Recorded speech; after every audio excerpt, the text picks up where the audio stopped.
Alhamdulillah. Mana nih? Ya, Ustadz kita mana? Pak Mahfud. Ya, mau nanya apa? Oh enggak, kalau persiapan sudah siapkan hari ini, tinggal putusan dari majelis, maka kita akan mendengarkan putusan itu. Tentu apapun hasilnya kita akan menunggu di sana, dan saya kira saya dengan Pak Mahfud orang yang sangat taat pada konstitusi, apapun pasti akan kita ikuti. Dan tentu saja tim hukum juga sudah menyiapkan itu, maka tugas kita hari ini adalah datang untuk mendengarkan putusan ini. Nanti akan ada pesan yang disampaikan enggak Mas, kalau di hari pertama kan Mas Ganjar juga dan Prof. Mahfud menyampaikan beberapa hal. Nah, di hari putusan itu bagaimana nanti? Oh tidak, kalau kita hari ini kan hanya mendengarkan saja. Semuanya diserahkan kepada majelis. Ya, yuk kita berangkat. Oke. Ya. Sebelum berangkat doa dulu kan. Kita mau baca doa dulu. Oh, mau doa. Gini, ini kan momen-momen yang kita tunggu ya. Momen yang sangat bersejarah buat bangsa ini. Kita menunggu putusan Mahkamah Konstitusi yang sangat historis, ya, sangat bersejarah, dan kita punya optimisme untuk mendengarkan putusan yang progresif. Dalam konteks ini, tadi Pak Ganjar sudah mengatakan apapun putusan MK kita akan respect putusan MK, kita akan jalankan. Tapi tidak ada salahnya kalau kita membacakan doa. Doa ini agak panjang, saya sudah lihat tadi malam doanya. Tapi buat saya penting ya, karena ini mengingatkan kita akan pentingnya MK dalam konstelasi hidup kita berbangsa dan bernegara. Momen-momen kebenaran ini penting, karena kita bisa bertanya pada diri kita sejauh mana kita jujur terhadap diri kita, sejauh mana kita jujur terhadap Tuhan yang Maha Esa, sejauh mana kita jujur terhadap konstitusi, sejauh mana kita jujur terhadap demokrasi. Nah, inilah mungkin esensi yang kita ingin ya sampaikan pada kesempatan ini. Pak Magdir ini Rois Aamnya TPN, Kiai Haji Magdir Ismail. Jadi ya, dia sebentar lagi akan kasih khotbah, ya kan, di Masjid Istiqlal. Ya, makasih. Assalamualaikum warahmatullahi wabarakatuh. Saudara-saudara, saya ingin kita berdoa menurut cara Islam. Tapi sebelum kita berdoa, mari kita bersama-sama baca Al-Fatihah terlebih dahulu. Al-Fatihah. Bismillahirrahmanirrahim. Alhamdulillahirabbil alamin. Arrahmanirrahim. Maliki yaumiddin. Iyyaka na'budu wa iyyaka nasta'in. Ihdinas siratal mustaqim. Siratal ladzina an'amta 'alaihim ghairil maghdubi 'alaihim waladdallin. Bismillahirrahmanirrahim. Allahumma inna nas'aluka salamatan fid din wa afiatan fil jasadi wa barakatan fil rizki wa taubatan qabdal maut wa rahmatan indal maut. Ya Allah, ya Tuhan kami yang maha besar dan maha mengetahui, tidak ada henti-hentinya kami menyeru kebesaran nama-Mu ya Tuhan. Tidak pula kami berhenti mengharapkan anugerah dari-Mu ya Tuhan. Tidak pula pernah kami berhenti mensyukuri nikmat yang Engkau berikan ya Tuhan. Seperti kami tidak pernah berhenti berdoa di siang hari dan malam hari dalam keadaan sepi dan damai dan ramai, agar Engkau mengabulkan doa kami, terutama berhubungan dengan ikhtiar kami mencari keadilan dan kebenaran dari bagi bangsa kami. Jadikanlah ikhtiar kami di Mahkamah Konstitusi ini sebagai amal dan kebaikan kami dalam pengabdian kami untuk bangsa ini. Berikan kekuatan dan keteguhan hati kepada kami dalam menegakkan kebenaran dan keadilan ini ya Tuhan. Lindungi kami dari segala bentuk pengaruh buruk, baik yang datang dari manusia atau yang datang dari setan yang secara abadi menjadi musuh kami.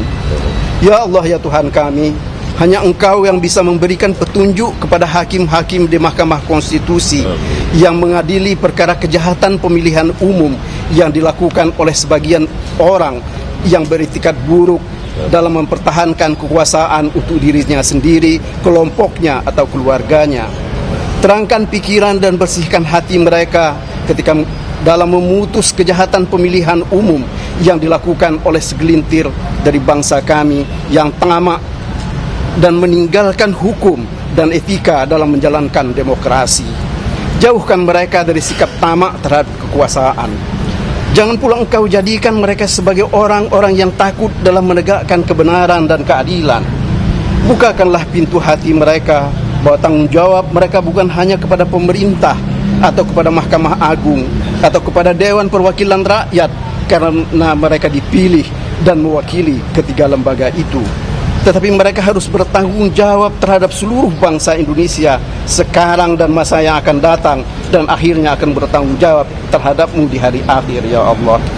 Terangkanlah pikiran dan bersihkan hati para hakim konstitusi dalam memutus kejahatan pemilihan umum ini. Karena bagi kami, Pilpres ini bukan hanya karena masalah kalah dan menang, tetapi adalah sebagai upaya memelihara akal budi dalam menegakkan kebenaran dan keadilan.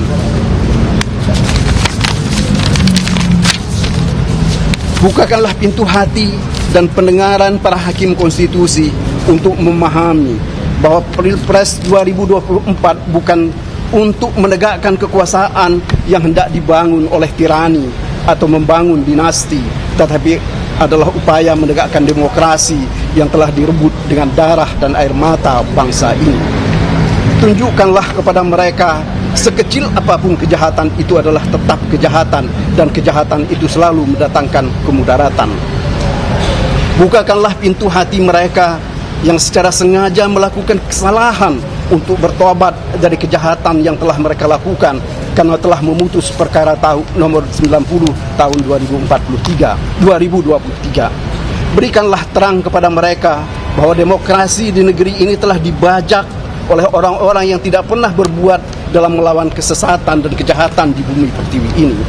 Lindungilah para hakim di Mahkamah Konstitusi dari sikap sesat dan pengaruh jahat dari orang-orang yang selalu bangga dengan kejahatan mereka. Teguhkanlah hati para hakim di Mahkamah Konstitusi untuk menyampaikan kebenaran meskipun pahit, seperti para sahabat pengadilan yang sudah menyampaikan pikiran dan pendapat mereka bahwa ada yang salah dalam pelaksanaan pemilihan presiden yang dilakukan tahun 2024 ini. Ya Allah, ya Tuhan kami, bukakanlah pintu hati dan akal sehat sahabat-sahabat kami yang memihak kepada ketidakadilan dan menutup mata terhadap kejahatan Pilpres tahun ini. Terangkan pikiran dan nurani mereka untuk menjunjung tinggi kebenaran dan keadilan, dan menunjukkan kepada mereka sekecil apapun kejahatan itu adalah tetap kejahatan, dan kejahatan itu akan selalu ditulis meskipun hayat sudah tidak dikandung badan. Ya Allah, ya Tuhan kami, jangan engkau jatuhkan azab dan murkamu kepada pemimpin-pemimpin kami yang secara sengaja telah melakukan kejahatan untuk memenangkan Pilpres 2024 dengan segala cara ini. Bukakanlah pintu hati mereka untuk bertobat dan menyesali perbuatan laknat mereka. Jangan pula engkau biarkan para pemimpin kami akan menjadi megalomania karena harus dengan kekuasaan. Tunjukkanlah kepada para pemimpin kami bahwa kekuasaan itu tidak pernah ada yang kekal, dan kekuasaan itu adalah titipan rakyat. Suatu saat akan diminta dan harus dikembalikan secara baik, dan dapat juga diminta secara paksa. Janganlah engkau jadikan pemimpin kami menjadi orang-orang yang berkhianat kepada rakyat dan negara ini demi memperpanjang dan mempertahankan kekuasaan mereka. Ya Allah, ya Tuhan kami, sekiranya permohonan kami kepada Mahkamah Konstitusi tidak dapat dikabulkan oleh mereka karena berbagai alasan, termasuk karena adanya ancaman tangan yang tak terlihat, maka jadikanlah mereka sebagai orang-orang yang sabar dan bertawakal. Jadikanlah pula kami sebagai orang-orang yang tetap sabar dalam menggunakan akal budi kami dalam menghadapi keadaan ini. Sekiranya permohonan kami kepada Mahkamah Konstitusi dapat mereka kabulkan, jadikanlah kami sebagai orang-orang yang sabar dalam menerima kebaikan. Jauhkan kami dari sikap ria dan sombong, serta sikap-sikap buruk dan tidak terpuji. Jangan engkau jadikan kami, bangsa kami, menjadi bangsa yang biadab, meninggalkan kebaikan, meninggalkan tata krama dan sopan santun karena untuk mempertahankan kekuasaan. Bukakanlah pintu tobatmu kepada bangsa yang telah melakukan keburukan ini, ya Tuhan. Beri kami kekuatan dengan kekuatan-Mu. Hanya kepadamu kami memohon, ya Allah. Hanya kepadamu, ya Allah, kami menyembah, dan hanya kepadamu kami meminta pertolongan. Rabbana atina fid dunya hasanah wa fil akhirati hasanah wa qina azabannar. Terima kasih atas perhatian kawan-kawan semua. Assalamualaikum warahmatullahi wabarakatuh. Terima kasih semuanya ya. Nanti kita ketemu di MK ya. Terima kasih ya. Terima kasih Pak.